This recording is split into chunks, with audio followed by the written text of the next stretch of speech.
My name is Tomek Małek, and today I would like to show you how to prepare healthy and delicious mocktail based on a strawberry black tea by Dilmah. First, we prepare our shaker.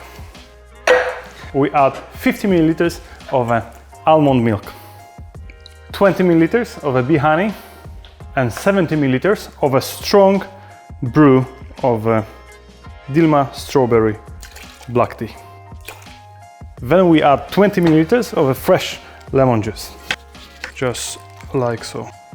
Then we add ice and give it a strong shake. We add ice to our long drink glass and fine strain it over the fresh ice. And we garnish it with roasted almond flakes. And our healthy and delicious mocktail is ready. Do try it.